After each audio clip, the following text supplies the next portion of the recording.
All right, we're at 2 o'clock, so let's go ahead and get started for the day. As I mentioned for a couple folks that were coming in, this projector has been making some weird noises, so I'll get in touch with IT so that we don't have to hear this sound every time we meet for 10 weeks. So welcome, glad to have you here. This is Communicating Health and Science. I'm Ben, you can call me Ben, Dr. Mann. And I'm an assistant professor of communication here at EOU. I know a lot of folks have taken a class with me before, but also some people that are new faces. So welcome, I'm glad to have you here. This is a little bit of a unique class because this is currently a special topics course, but it's a course that we'll be adding into the regular rotation too. So I got the chance to bring in my own course to EOU. This is what I do, right? I do health and science communication, so I'm really excited to share and have us work on my area of expertise and have us talk a little bit about how these issues connect to communication. So as we get started for today, I want you to take a little bit of time on your own. You can write or type this. I also have some extra paper if you need it. And what I want you to take some time to think about is how you would describe your experience with healthcare providers. You could go as broad or specific as you want. You could say good, bad, neutral, whatever, right? I'm not asking you to share any details that you're not comfortable with, but you're welcome to share more details if you want to. And healthcare providers could be really broad. It could be a doctor. It could be somebody like an optometrist or eye doctor. It could be a dentist. It could be some type of specialist that you've worked with. If you've received a COVID vaccine, right? It could be somebody that you corresponded with in that exchange too. So providers can give a lot of different services, but what has that experience felt like? Particularly in terms of the communication that you felt from that experience.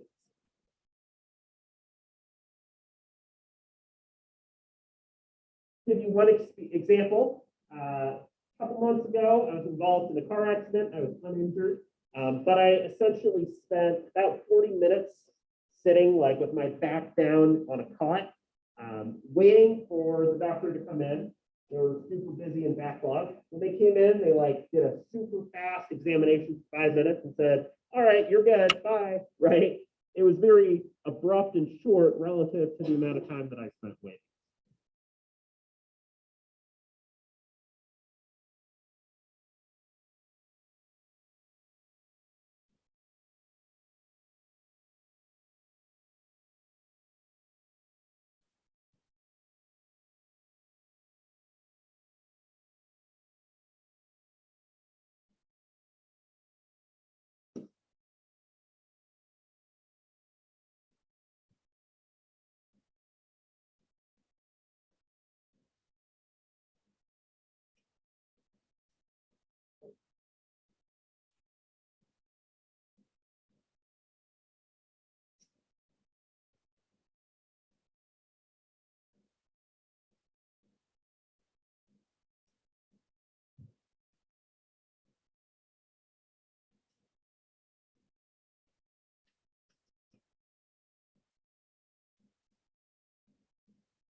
All right, so I'll give you a couple more minutes.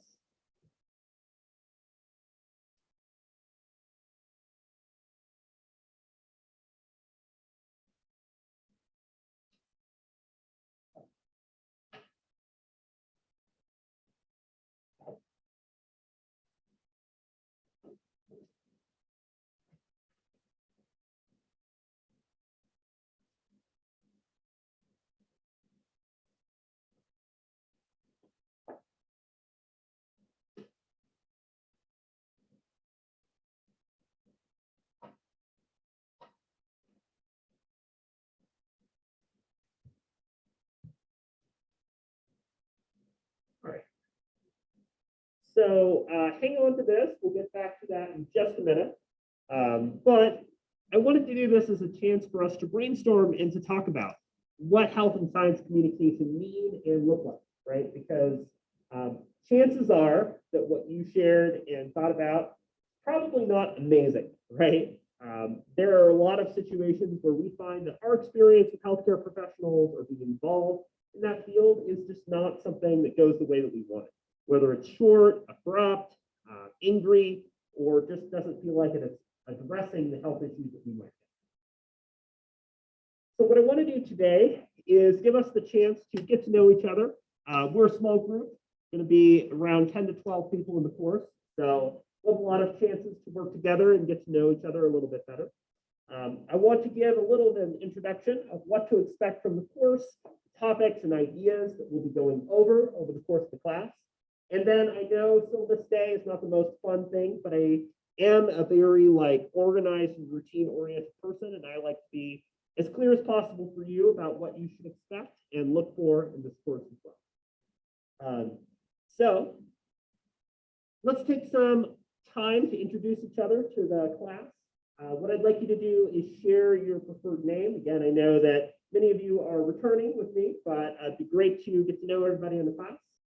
Something that you were up to or did over spring break, whether it was just staying at home, doing some exciting travel, or something like that. Because this is a new course, right? What got you interested? What are the things that are interesting to you or things that you'd like to learn a little bit more about so that I can kind of adjust the class to fit with the things you're interested in? And then lastly, what were some of the things that stood out to you or you wrote about when you're talking about your own experiences with healthcare, right? So to give you an example, I'm Ben, probably Ben or Dr. Mann.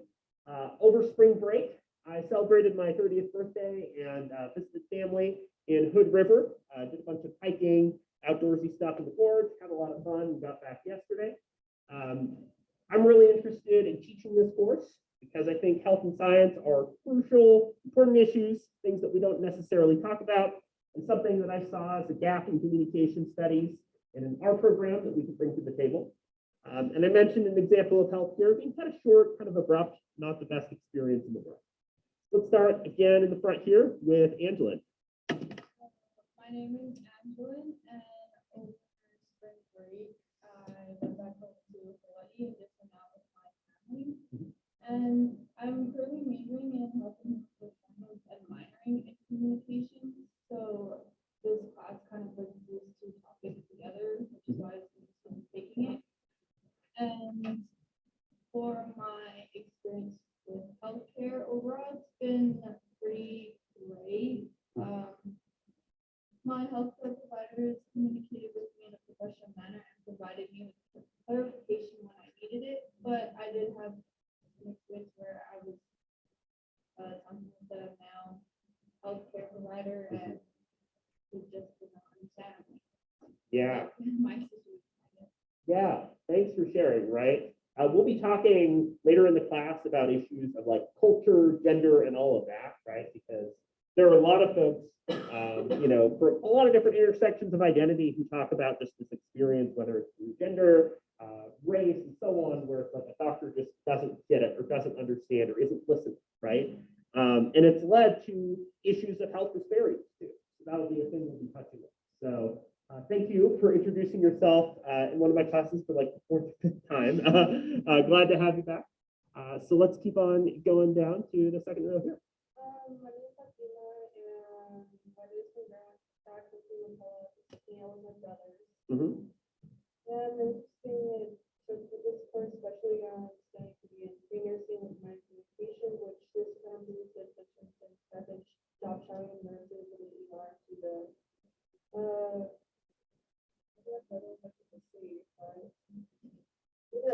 I like how they obviously a lot of picture with one another when it's something that really impeccable because people are really fascinating and see how people communicate. I love shadow that. It's a lot of see a lot of people going into one cell and that person's for emergency. Yeah. And the experience with healthcare, a lot of job shouting, and also worked at the med-in and the kind of home being done by a nurse, which has a lot of good communication between the nurses and the next landing on ship, what's going on with the patient. Mhm. I have a phone number about the next any questions or concerns about the resident. Awesome. It's really cool to hear. There are folks who really see this course as fitting with the intersection of things that they're doing. You know, one thing that we'll be looking at that I don't know we think about as much, right, is the perspectives of folks like yourself. What does it mean to come from, you know, whether you're shadowing or you're a healthcare provider, right? What does that end of communication look like? How do providers feel about communicating with patients? And how can they kind of improve or modify that communication too? So there's a lot that we will be looking at both sides of that interpersonal relationship. Sure. Let's move on down to the third row here. Uh-huh.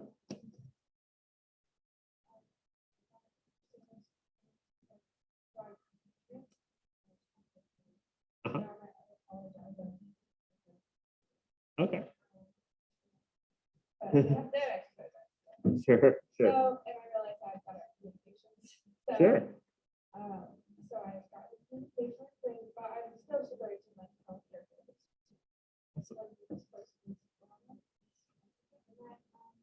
My experiences with healthcare, I have like pros and cons. I think a lot of people do. Mhm. So like some of the cons is that I feel like sometimes health providers are like do unnecessary testing and don't get what you really go around the Mhm. needs that you have. And like the example is like one time I went to the hospital and like I had like some like 7K or something and they tested me for like appendicitis and I didn't even have an appendix.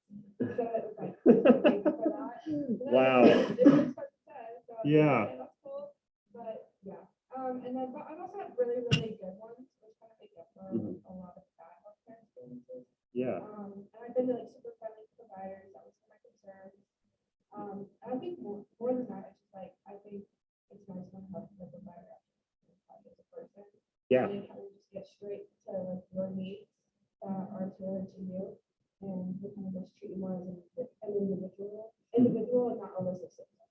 So Yeah. Yeah, that's a great way to describe it, Kiara. And I'm enjoying this discussion of the mixed kind of cost and benefits and like the way that we come in thinking this is how we would like it to be going. We'd like people to understand our needs. We'd like to feel like there's open communication, that we're people, not symptoms. Those things are crucially important.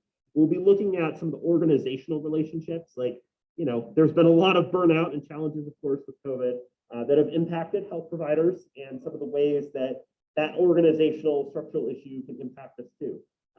Appendicitis for an appendix that doesn't exist, or cases in which people have amputated the wrong arm, right? Those are scary experiences, but I think understanding the organizational elements of those things is important too. Go here to this side. Didn't do a whole lot over spring break, just hung out around Green Valley was the second part of it. Mhm. The first thing I'm interested in course is I'm going to tell minor, but a while back I took a medical history course. Mhm. And part of that was actually based on the communication of doctors to patients in like palliative care and death care. Yeah. That kind of sparked my interest in this. When I saw this as an option for one of the comp classes this term, it seemed like a good follow-up to that. Yeah.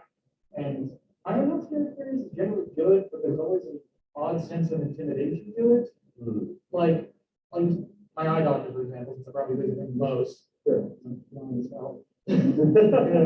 So he's kind of a blunt guy. So on one hand, when I started having migraine wars, he told me straight up, don't worry about it, grow out of them. That was nice.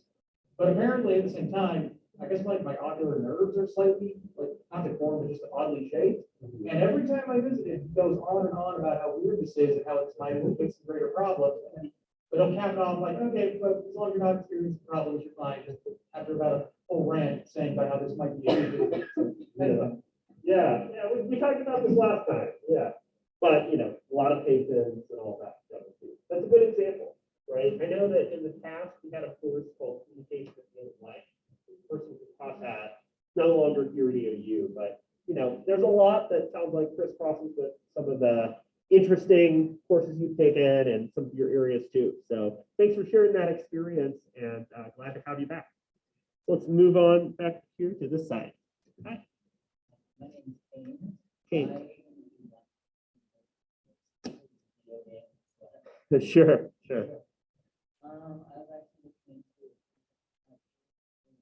for communication in healthcare or Uh-huh. communication in law enforcement. Oh, wow. So that's what that happened. Yeah.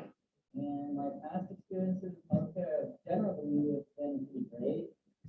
There was one experience though where I was searching for like an answer to something for like a year, and I needed this specialist, and he just sat me down for 5 minutes and said, "Oh yeah, you can have this med," and that's it. He just sent me on my way. Yeah. Pretty abrupt. Yeah. Interesting. Yeah. Well, really cool kind of career fields you're looking at there, Kate. That's exciting. And yeah, it's interesting where sometimes you do want that like longer explanation work.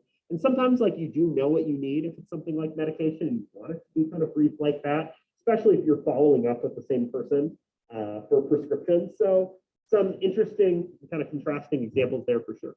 Yeah. And Okay, true. I didn't get to go home, so I just went to the beach. I just went to the beach. nice. I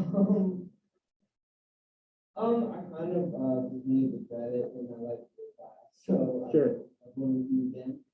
And I guess I don't really like doctors.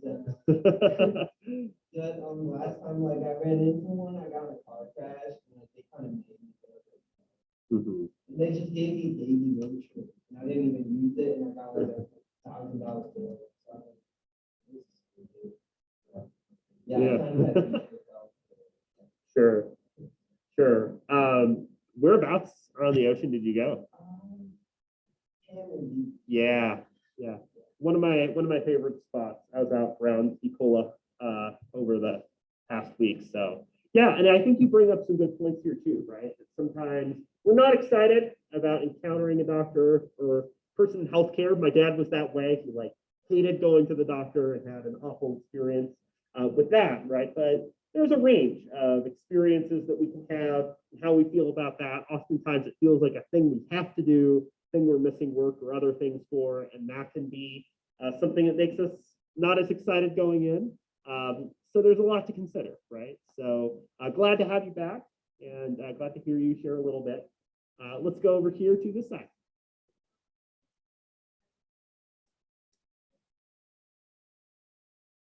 Uh-huh.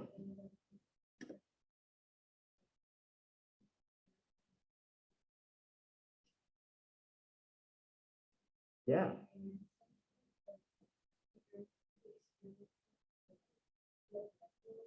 Mhm.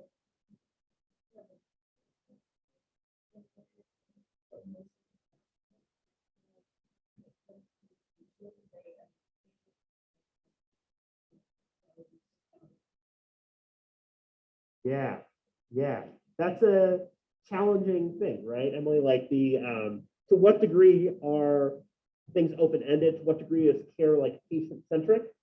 There's also this challenge that I think a lot of providers have where they say, I do have expertise in this area, or there is something that, is not like an open-ended thing. Like you need to take this or you need to get this surgery, right? Like, so there's a challenging space to navigate for sure.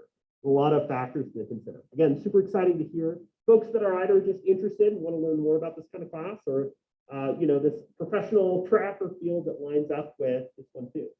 And up here. My name is Grant Kennedy. Over spring break, I went and hiked through Zion. Awesome. I took this course because I'm majoring in business. And there's not a whole lot of business healthcare crossover classes.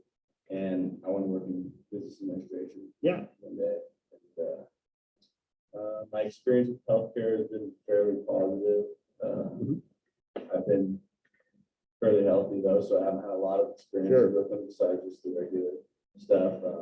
But not too much to say. My whole family's in the healthcare business, and so my only negative experience was when my sister went to draw my blood one time. Oh. She burst the blood vessel, but Oh my. yeah, But you're all right. yeah. Oh, it was just like they hit it wrong and you can't drop it. Yeah. Yeah. Yeah. I got a blood test one time and I have low blood pressure. And so things were Same. starting to slow down. They were like, oh, we might have to use the other arm. And I was like, oh, no. Yeah. So that's awesome. I lived in Utah for 5 years, so I know the national parks around there pretty well. And We'll be doing some discussion about like business and organizational relationships to health communication. We'll be looking at like health campaigns toward the end of the quarter too. So there's some good crossover there as well. So awesome. Thank you all for introducing yourselves. Again, we have a couple more people that will be joining us on Wednesday. So we're a smaller group, but I think we'll have some really good discussion, activities, and things that we'll be doing in this class. We are meeting only twice a week, and we have some longer meeting times. Today is the first day of syllabus day, so we'll be getting out early. Because it's almost like 2 hours for a meeting times, I will be doing like a break in the middle so that it's not like bizarre and super cruel to have to be here for like 2 hours. And we'll be doing a lot of variation, like in activities. So it's not just me talking at you for 2 hours. We'll be doing, group activities, individual prompts, and so on to keep things interesting and exciting. So thank you all for introducing yourselves. So I want to talk a little bit about what this course gets at and how this course might be useful or helpful to you. Whether you're just somebody curious about the subject or somebody going down this path professionally. So health and science communication are things that we're sort of tackling at once here. I'll say that of the two, health is probably going to be the bigger emphasis for this course. Science communication is a smaller field, but it is something that will connect to and inform what it is that we do. Health communication is a really major part of communication studies. There is this journal here called Health Communication that explores a lot of different topics and issues in the field. I've published a couple articles in this journal. I've looked at issues of stigma and how health is portrayed in discussions of the MMR vaccine and autism discussion, which there's no link between the two, but the way that media talks about that issue was the subject for that one. And also issues in health communication of how we talk about and understand history. I've also published in Science Communication, including a journal article, talking about how we convey health and science information to the public. There was a program that was this chemical landmarks program. It's a reading later in the class, where they actually used physical sites to mark landmarks in chemistry and used communication in physical locations to show us history of health and science. So both these journals are major. There's also journals such as the Journal of Health Communication, which is a different one, and a variety of conferences that offer divisions and things of health and science communication. So if you find yourself interested in this intersection, there are so many articles, ideas, and thoughts that we'll be exploring, including some things we'll be reading for this class that are at that intersection. And it's just a big area, right? Health communication covers a lot of different things. It could be a quantitative study about how parents and children feel following a breast cancer diagnosis. It can be critical and qualitative work. There's an article, for instance, about how sex workers convey information about health risks and HIV in the context of face-to-face communication, right? So there's this whole range. It's quantitative, it's qualitative, it's critical. It covers so many different things, right? Across so many different issues that are broadly concerned with health, right? What does it mean to be healthy? How do we promote healthy behaviors? How do we use things such as public campaigns and awareness to convey information about health? And how does this happen face-to-face, through mass media? There are even articles that look at how TV shows and movies like Grey's Anatomy talk about healthcare and health-related issues too. There's a whole wide range of things within this area. Science communication, again, is pretty similar, and it covers this sort of wide range of issues and topics. So it's useful to know if you're a communication major, minor, or you just want to learn more about communication. As some of you brought up already, when you think about your career paths and goals, right, there are already a lot of different ways that the things we'll be talking about in this class are relevant to you. For instance, if you're pre-med or you're involved in the medical profession in any way, health communication looks at, again, both sides, the patient side, the provider side, helps us to understand those relationships. If you're involved or will be involved in like nonprofit or even business management related jobs, that's an area that, of course, is super relevant. My partner is the director of a disability rights nonprofit. One big thing that she does is help transition people with disabilities from independent living or from assisted living to independent living, right? So there's a lot of challenge in communicating and negotiating with doctors and patients about that relationship. Nursing and related fields too. If you find yourself some of the hard sciences, biology, ecology, and so on, there's so much there too. And if you find yourself in business, public relations, and so on, there are so many ways in which health and related issues have become super important. For instance, Dr. Lacey Carpillo, who's VP of Student Affairs here at EOU, right, has had to take on this like leadership role when it comes to navigating and communicating about COVID-19 and conveying information about health, right? A lot of us have had to learn very quickly how to become experts about, or at least communicate about issues of health, risk, safety, COVID-19, and all of that, right?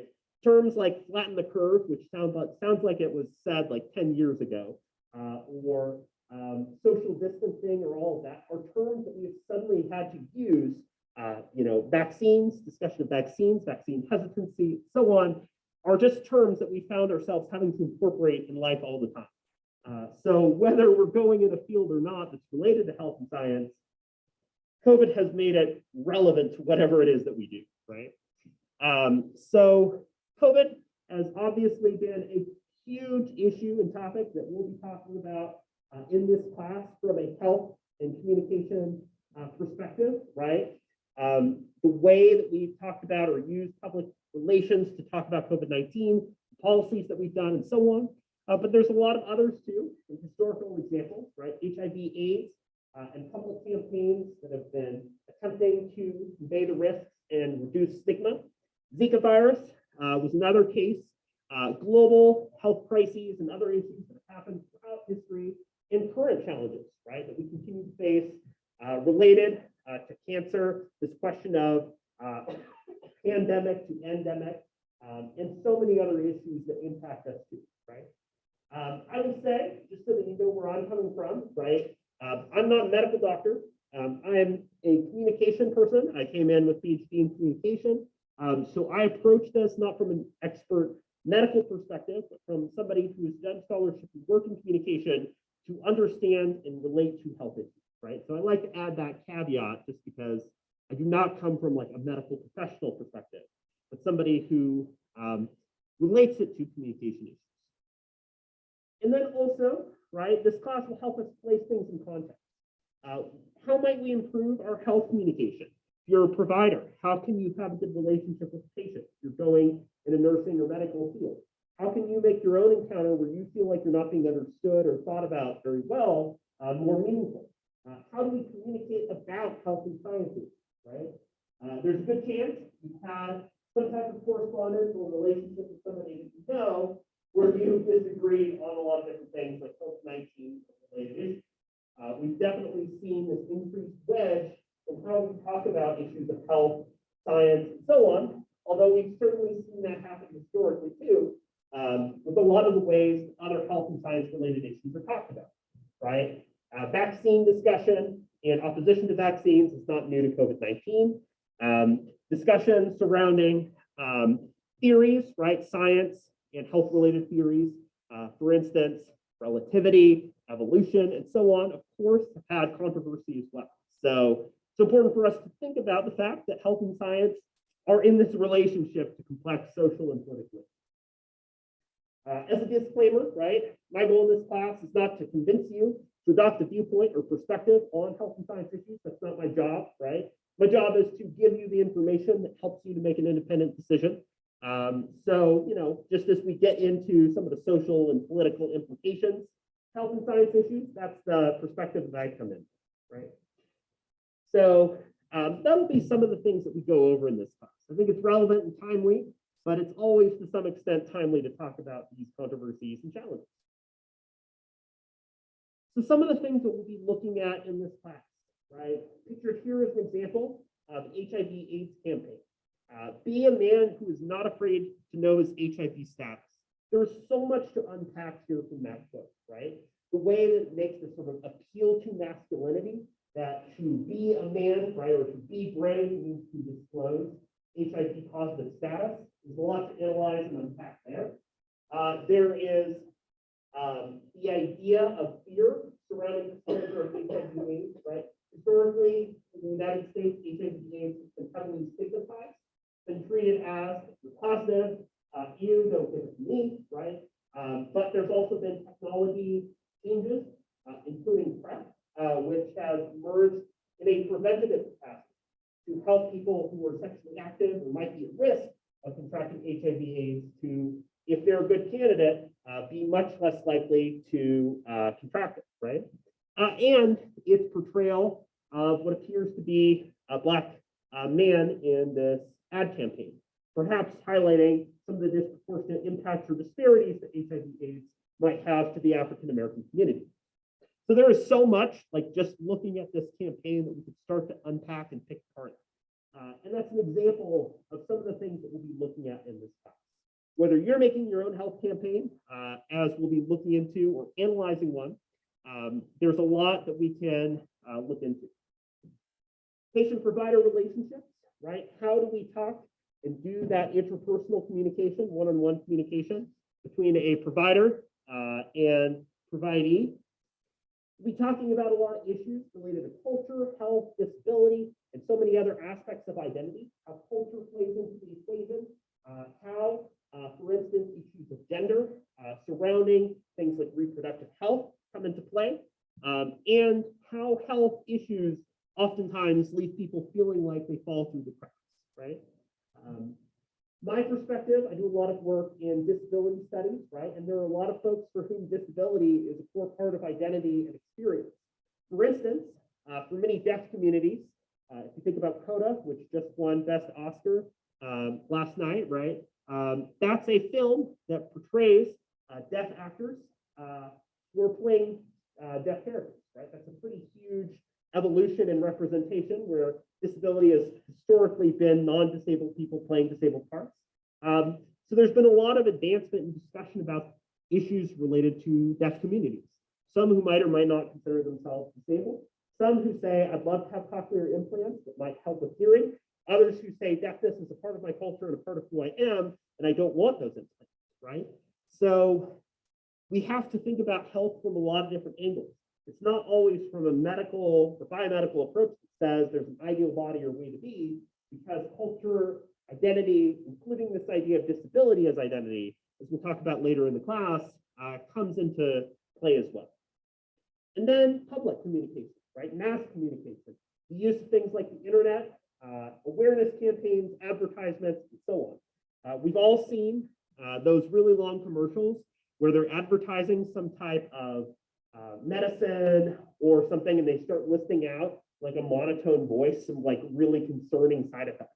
It's like blah, blah, blah, blah, blah, and in rare cases, death may occur, right? So public communication about health and science is everywhere. So we'll start to unpack that too. So again, I apologize for those of you that have taken a class with me before to do this reintroduction again, but for those of you that are here for the first time, I'd like to introduce myself, tell you a little bit about what I do. So I thought I was going to be a high school English teacher. I got my bachelor's in English at Lewis and Clark College. I live in Westland, just about 15, 20 minutes out of Portland, and lived there for 22 years.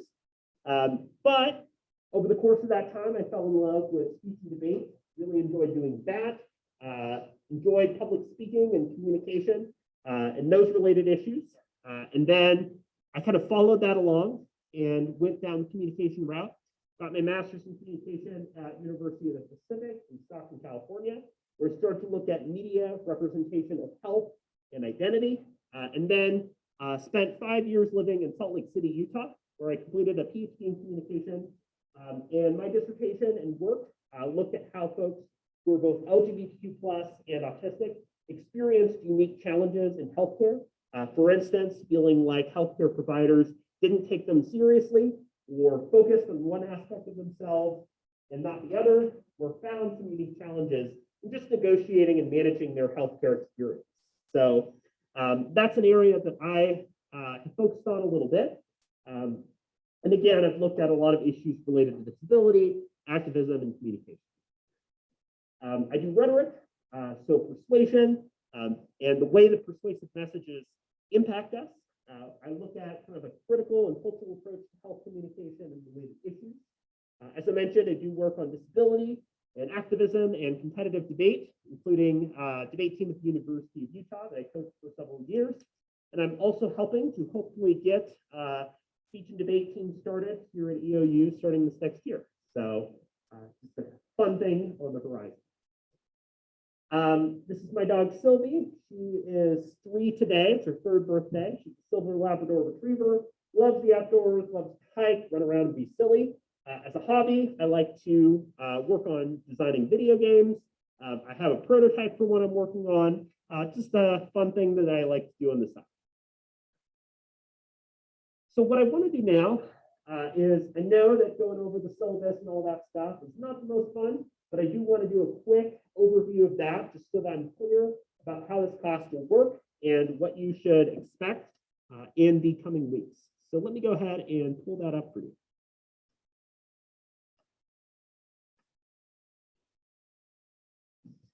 So how many folks have had the chance to check out this course's Canvas page?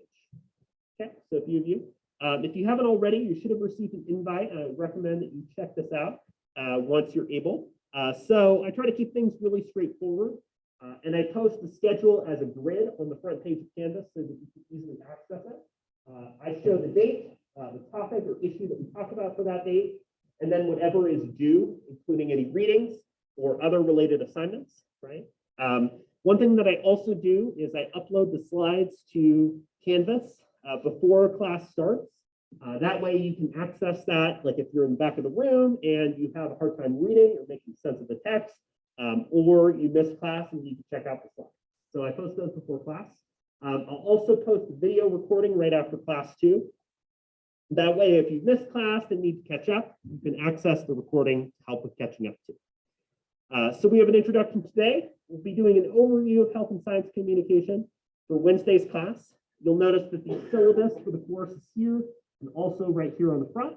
And then you'll need the textbook starting the 2nd week of class. However, I know that it takes time if you place an order for something to arrive. So I've posted a PDF of the first 2 chapters. That way you can just access them and complete the first week's reading without requiring the book, but you will need the book beginning with the 2nd week. So I do have this old 4th edition as an example of the book. I have it formally listed as the 6th edition, although if you use an older edition of the book, that's okay. It's not going to significantly impact your standing in the course or anything like that. This PDF takes a minute to load. You can also download it separately, but the PDF includes the 1st and 2nd chapters of the book. So what I want to do now is talk about the syllabus and some of the things to expect from the course. Again, I try to keep things pretty straightforward and include a lot of information to help you out with on the syllabus. So we're 2 to 3:50 Monday, Wednesday. We do not meet on Fridays. Best way to get in touch with me is through email. And folks who've had classes with me know that I respond to emails pretty quickly, but I reserve 48 hours on business days. I have this phone on campus. You can call it, but it doesn't have text. The best way to email is to email me. If I'm in my office hours, I'll answer the phone too. My office is just upstairs. This quarter, my office hours are Monday, Wednesday, Friday from 11 to 12:45. You're welcome to either go upstairs and see me face to face, or use the Zoom link on the front page of Canvas to access my office hours remotely. Either way, I'll have the Zoom link open so that you can drop in that way too. And then if those times don't work for you, let me know 2 to 3 times you'd like to meet, and I'd be happy to set up an appointment. You can do meetings with me if you're just interested and want to talk about something in the class more. If you're behind or you missed class, if you want to talk through a draft or assignment, if you have a concern about your grade, a whole range of things, I'm available to meet with you during that. So the required text here is this Dupree and Cook Overton reading, communicating about health, current issues, and perspectives. The other readings in the class will be available as PDFs. That's the only purchase that you need to make. Whenever possible, I like to have readings for the course free. Unfortunately, there's no comprehensive health communication books that are free, but I do like giving you some tips on how to make it as cheap as possible So what I would recommend is that you rent a used edition of one of the earlier editions of the book. For instance, you can get the 4th edition used for as cheap as like $11 or $12. It's also available in the bookstore, but it's probably going to cost a little bit more. You should not be paying more than like $20 for the book. So I definitely recommend renting or buying a used copy. And if you do that, then you should be able to get it so that it's ready for you to read from for week 2. So if you have any issues with accessing the book, once you get to the 2nd week, let me know. Again, I have the slides for the PDF for the 1st week's readings available so that you don't need the book for this week. But I do recommend starting to find the book if you don't have it yet. So a face-to-face course, right? So of course, with COVID, all of that stuff has changed the game a little bit, right? So masks are no longer required on campus. Although it's mask friendly, you can use a mask if you choose to do so. I'm going to continue to wear one for at least the next couple weeks because I'm personally in an immunocompromised household, but you can do whatever works best for you. My request is just that if you have anybody in the class who's wearing a mask, that you just respect them in terms of their decision to do so, social distancing, all of it. But again, not required. So this is a face-to-face course. Please come face-to-face when you can, outside of travel, emergency, or other issues. If you've taken a class with me before, since we're hopefully I don't want to say in the clear on COVID because making predictions about COVID is pretty impossible at this point. However, with how things are currently, if you cannot make it face-to-face, you can make it remotely. One change is that I'm asking that you contact me at least 24 hours in advance. And if you do that, then I'll be able to give you the Zoom link for that class meeting so that you can attend remotely. There'll be a different Zoom link for each class meeting. So just let me know if you know that there are times that you need to miss. For instance, you've got athletics, travel, or you're feeling sick, and then I'll let you join remotely. If you can't attend remotely, after each class, I'll upload the recording. And what I'll ask you to do to make up the class that you missed is to complete a makeup assignment that's just about a page long and asks you to review the things from that day using the class recording from that day. And you can miss up to 3 classes, no need to make it up. After those 3, I would ask that you complete a makeup assignment for each of those classes that you've missed. We only have like, I don't know, 18 to 20 class meetings. So, each one of those counts for making sure to attend when you're able to do so safely. Again, as I went over COVID stuff, if COVID policy changes over the course of the quarter, we'll follow the lead of the state of Oregon and EOU on that, and I'll let you know should anything change. If you need accommodations, I recommend initiating that as soon as possible, since that can take a while. We'll be going over social and political issues, right? We'll be environment. I support, needs of diverse students from a variety of perspectives and ensure that this is a place where we can all talk together about issues without, doing personal attacks or helping people feel targeted. Please make sure to check your email regularly. I've posted a couple announcements to Canvas already, and I'll post those if, for instance, I need to cancel class, something's come up, there's been a big change or anything like that. So please regularly check your email. There's that information about dropping the course, avoiding plagiarism, and all of that. I told you about my office hours, tech, right? Use devices to take notes. If you occasionally check your messages and all of that, that's okay, but don't let it be a super big distraction. As far as late work goes, right, as I like to describe in classes, I'm a firefighter. Not really. I don't actually do firefighting, but in the context of this metaphor, I'm a firefighter. If you find yourself falling behind, right, you are super backlogged with your other classes, you're not sure if you can pass or graduate, right, let me know as soon as possible, right? If there's a fire, reach out to me, we can put it out together. Don't wait until the house is burned down and it's like smoldering ash and you say, there's a fire, right? The sooner you reach out to me if you're falling behind and need help, the better. And that way we can work out a plan to help you. I do genuinely want everybody to succeed in the course. I want everybody to get an A. I'm not a person that likes giving out Fs. I hate it. So I want to help you to succeed. Written assignments will be submitted to Canvas. And then if you're submitting an assignment late, right, that's -5% for each day that that assignment is late. Grading is pretty standard. If you're really close to a higher grade, I'll bump you up if you've been a good participant in the class. And then I'll also be having things like rubrics and guidelines for each of the major assignments as we get close to those. Please make sure to cite your sources. I recommend using APA, although you can use MLA or Chicago if you prefer. I do offer the opportunity for people to complete rough drafts or outlines and send those to me in advance for feedback. I've had multiple students who send me a rough draft or outline and get a much better grade than they would have otherwise if they just had submitted it right then. So if you're especially worried about your grade in the course, I recommend that option for you. And then another note that I wanted to let you know about is with extensions. So last term, if you took the course with me, I offered a get out of jail free card where I gave you like 1 week with no penalty that you could use in the term. And I'm going to simplify it.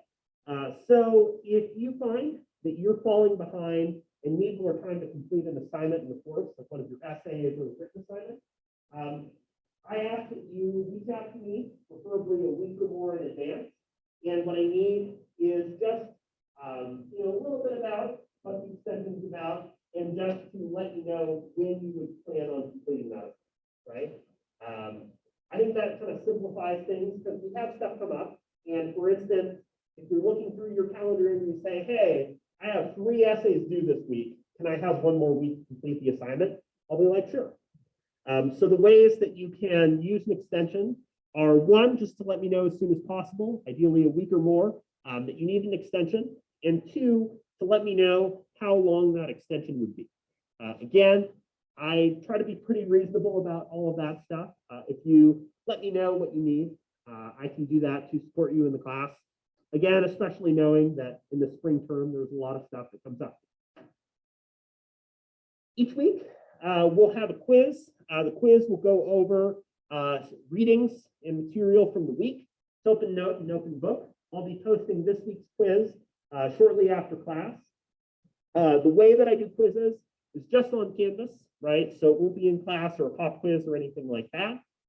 What I recommend is that you complete the readings for the course over the week at times that work best for you. Make sure to complete that quiz by the end of the day on Sunday. That way you have flexibility on completing the readings and completing the quiz at a time that works best for your other courses. Your first writing assignment will be at the end of the 3rd week. It's an annotated bibliography where I'm asking you to pick an issue in health and science that interests you. For instance, maybe you're really interested in like HIV/AIDS campaigns, or you're really interested in patient-provider communication or business and health or something like that. I'll ask you to find some outside scholarly sources related to your topic, and a short paragraph describes those. And we'll go over a little bit more about what I'm looking for there as we get closer to that deadline. We'll be doing a presentation in the course. I am not grading you based on your like public speaking or presentation ability. I'm grading you on content. So I'll be assigning you a presentation day, letting you indicate your preferences. And what I want you to look at is a health or science topic that disproportionately impacts a culture or demographic, right? So maybe it's a population that is uniquely affected by an issue. Again, it might be members of the LGBTQ+ community and HIV/AIDS as an example, right? And in your presentation, you'll talk about how communication about science and health has impacted that population and what communication strategies or tactics might better serve that population. So we'll be talking a lot in the class about culture, identity, and how that shapes health experiences. This will be a chance for us to apply and look at that in topics that interest you. So I'll ask that if you have visual aids that you submit those in advance. So that'll be in the 5th to 6th week of the quarter. Later on in the course, as your last major writing assignment, I'll be asking you to analyze a major health and science campaign For instance, this could be like a public campaign surrounding health. There's obviously ones related to COVID-19 and examples of those that we'll be discussing over the course of the quarter. And then I want you to analyze this campaign and how it reaches audiences in terms of its messaging, cultural representation, and so on, right? And how effective it is or is not in doing those things. So we'll look at several examples of health campaigns over the course of this class. I'm asking you to analyze and explain that campaign as your final writing project for the course. I take regular attendance and participation. We'll do like group activities, individual prompts, pair activities, things like that over the course of the quarter. Just make sure that you're regularly coming to class. I offer extra credit at the end of the term. So that adds 20 points or 2% if you choose to complete extra credit. This course fulfills the social science requirement too. So if you're looking for SSC credit, you've come to the right place. And this fulfills that requirement. So I will ask you to read through the syllabus on your own in preparation for this first week's quiz. Does anybody have any questions related to the syllabus or course at this point? If you have questions that come up later, you're welcome to email me or let me know too.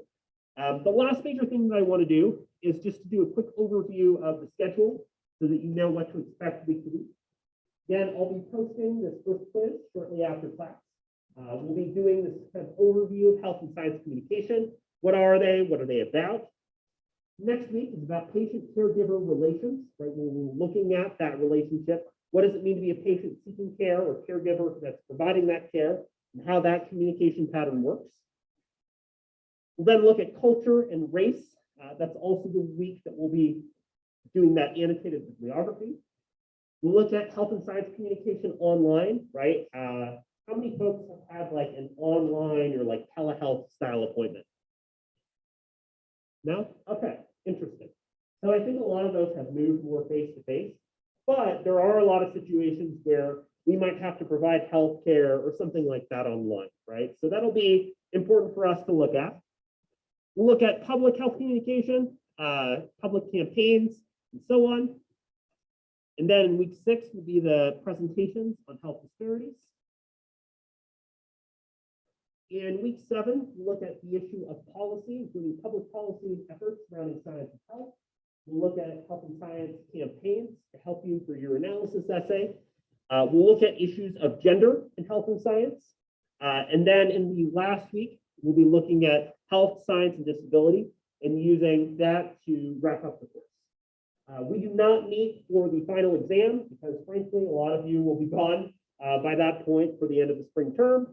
And I know that there's a bunch of stuff coming on at the end of the quarter. So instead, you'll just need to turn in that final essay by June 11th. That'll be the deadline to do that. That's the schedule. I'm in the process of actually condensing and making a couple of the readings later in the term optional to give you a little bit more leeway. This is a 300 level course, so there is a kind of bigger reading requirement than some other courses, but I don't want to be unreasonable for you. So as long as you complete the readings by the end of the week for that open note quiz, then you'll be in good shape. Any questions related to the schedule? Awesome. So to wrap up and let you know what to expect for Wednesday's class, on Wednesday, we'll start to dive into the specifics of health and science communication. So what are the sort of underlying theories, approaches, and ideas that people have in this field? One thing that you could do is start to read the textbook using that PDF. But again, it's not until Sunday, so you'll have some flexibility on completing that. But just know that we'll be doing that introduction and spend a bit more time on Wednesday going over some core things to know. Have an awesome first week. If you do have any other questions or things that come up, let me know. You're welcome to hang on to your prompt that you did at the beginning. I don't need that for today, but I will be collecting those in future classes as I start to take formal attendance later. So it's great to know and get to meet some of you in the class. I look forward to seeing you all again. I think we've got a great group of people here. And I hope that your first week of the spring term continues to go well. Yeah.